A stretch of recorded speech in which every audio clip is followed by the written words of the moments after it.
Саламатсыздарбы, урматтуу агайын туугандар, урматтуу аталар, апалар, эжелер, карындаштар, инилер. Бүгүн силер мынау аянтка келип, өзүңөрдүн мыйзам жол берген, абдан цивилизацияланган талаптарыңарды коюп атасыңар. Бүгүн сиздер эч кандай мыйзам бузган жериңер жок. Өзүңөрдүн конституциялык укугуңар. Ошон үчүн мен аксакалдардын катарында болуп калган киши катары сиздерди бир тартипке чакырып, ушул бүгүн аягына чейин жакшы бир иш-чара болсун деп суранат элем. Урматтуу мекендештер, бүгүн биздин үчүн чогулдук. Бүгүн биз акыйкаттык болсун деп чогулуп атабыз. Кыргыздын өзүнө мүнөздүү болгон адилеттүүлүк болсун деп чогулуп атабыз.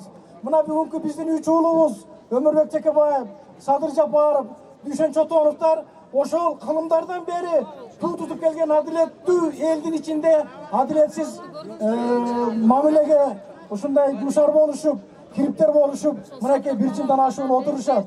Соттун кандай өткөндүгүн, тергөө иштери кандай жүргөндүгүн баардыгыбыз көрүп, билип, канча каксак дагы болбой мына бүгүнкү күнгө чейин келип отурат. Ошондуктан аягына чейин жакшы туруп, ошол президент өзү айтпадыбы? Мен только адилеттүүлүк менен гана иштеген кишимин деп. Эгер ошондой адилеттүүлүк боло турган болсо, бүгүнкү сот отурумуна биз көп нерселерди күтүп келген болчубуз. Жаштар, студенттик жаштар кандай топтолуп ушундай келебиз дегендер турат аркабызда. Демек эл ойгонуп калыптыр. Урматтуу агайын туугандар, мына мен Каныбек Осмоналиев, мен да башыман өттү кече жакын эле ушул нерсе. Адилетсиздик кандай боло тургандыгы, тергөө иштери кандай адилетсиз болуп аткандыгы, бутчулардын баардыгы өттү. Мен өзүм макталып чыккан киши болсом дагы эле ушул сот реформасынын бүгүнкү күндүн талабына жооп бере тургандай бир нерсесин сезген жокмун. Ошондуктан бүгүнкү биздин үч жигитибиздин башы бошоп, элдин арасына келип, өздөрүнө мүнөздүү болгон, өздөрү татыктуу болгон коомдогу ордун ээлешке толук 100% акылары бар деп ойлойм. Мен Өмүрбек Текебаев менен 89-жылда бери чогуу иштеген кишимин. Экөөбүз тең физикпиз. Мен Садыр Жапаров менен да чогуу иштеп, чогуу депутат болгон кишимин. Экөөнүн көз карашы, экөөнүн элине болгон сүйүүсү, элине болгон кызматы дайыма ак жана ак бойдон кала берет.